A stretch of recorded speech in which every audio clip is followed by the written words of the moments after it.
Iba camino a ser el mejor piloto de la historia, pero perdió la vida durante una carrera.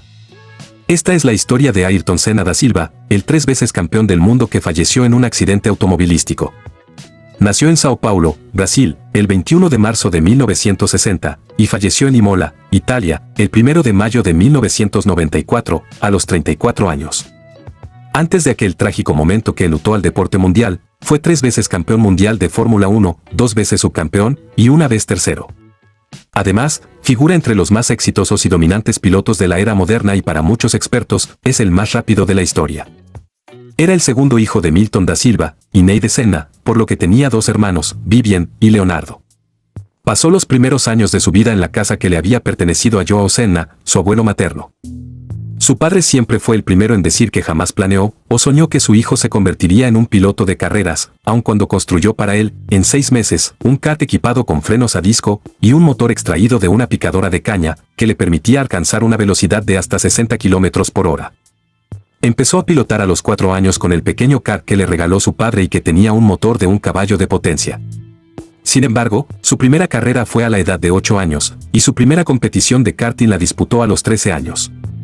En 1973 ganó el Campeonato Paulista de Karting pese a que, según revela Mário Sergio de Carvalho, principal rival de Senna en dicho certamen, el campeonato se le adjudicó a él, y no a Senna.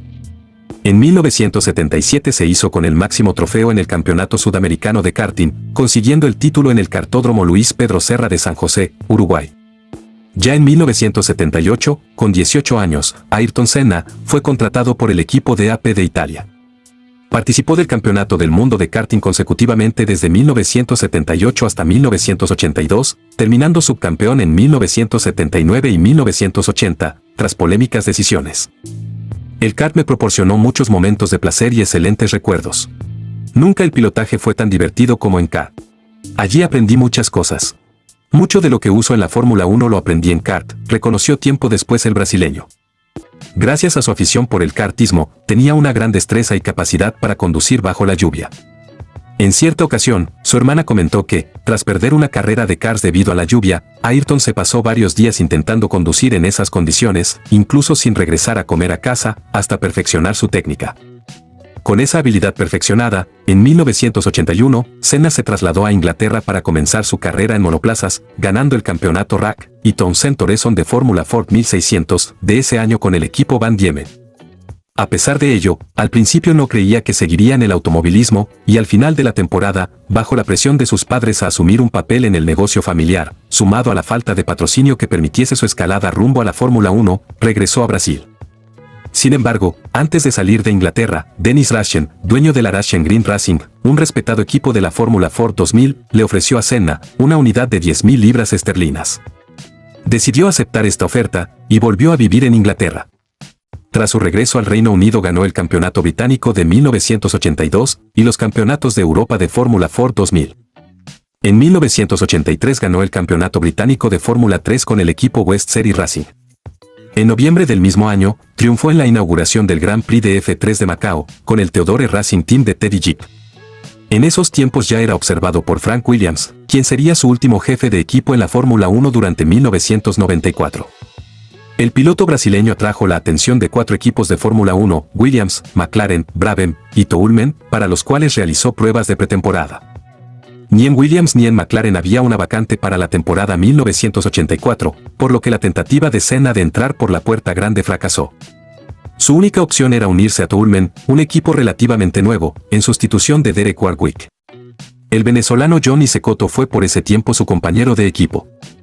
A lo largo de sus 10 años en la Fórmula 1 estuvo en 4 equipos, ostentó varios récords y se convirtió en uno de los pilotos más destacados en la historia de este deporte.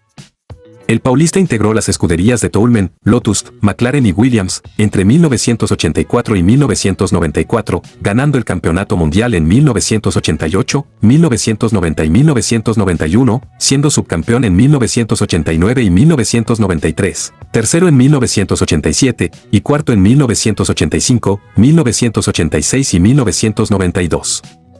Además, acumuló en total 41 victorias, 6 de ellas en el Gran Premio de Mónaco, récord para el evento, 80 podios y 65 pole positions, en tan solo 162 clasificaciones, con una efectividad de más del 40%.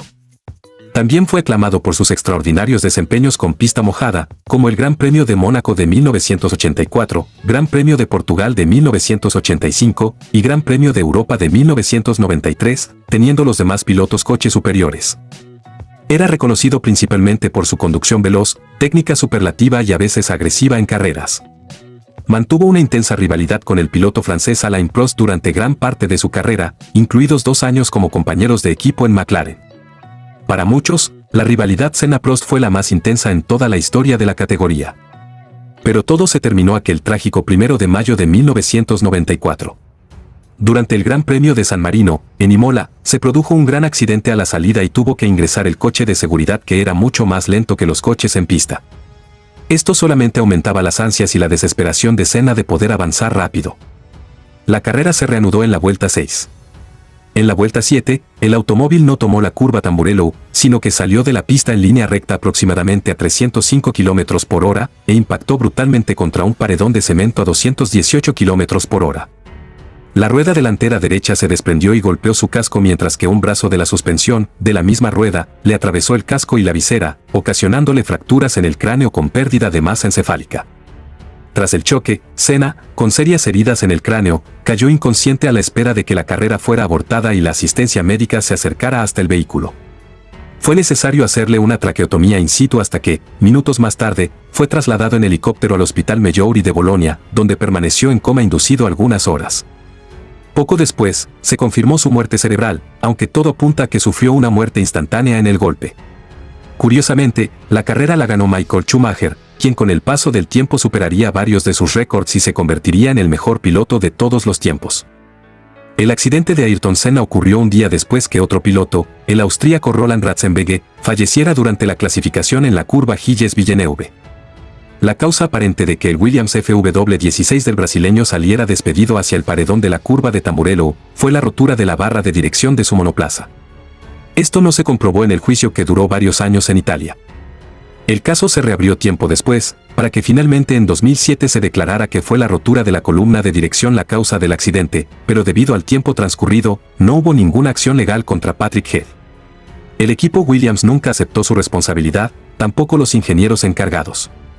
Cabe también decir que, lo que acabó con la vida de Ayrton no fue la desaceleración brutal que resistió, sino el daño que sufrió en la base del cráneo por causa de un brazo de suspensión, una barra de metal larga y delgada que, todavía unida a la rueda, atravesó el casco justo en el punto de cruce de la visera, y se incrustó en la cabeza del piloto.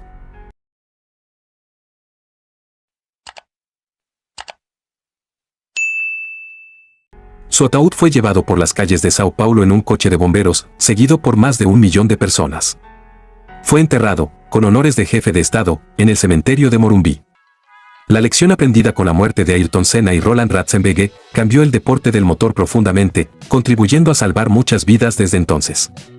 Pasaron más de 20 años sin accidentes trágicos en la Fórmula 1, hasta que en octubre de 2014, Jules Bianchi sufrió un accidente en el circuito de Suzuka que le costaría la vida unos meses después. Pese a que perdió la vida a los 34 años, Ayrton Senna dejó para el recuerdo un montón de carreras memorables que estarán por siempre en la memoria de los aficionados del automovilismo.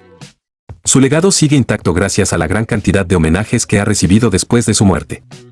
Algunas calles de Brasil llevan su nombre, algunos carros tienen su apellido, varias estatuas reflejan su rostro, y cientos de monumentos se han creado en torno a su figura. No es para menos. Estamos hablando del que para muchos es el mejor piloto de la historia. Por ejemplo, en el año 2009 la reconocida revista Autosport contactó con 217 pilotos y expilotos de la Fórmula 1 para realizar una votación y crear un ranking de los mejores pilotos de la historia. La lista estaba encabezada por Ayrton Senna. Así termina la increíble historia de Ayrton Senna, una leyenda del automovilismo que perdió la vida haciendo lo que tanto amaba. Un deportista que tenía todo lo necesario para convertirse en el mejor piloto de todos los tiempos.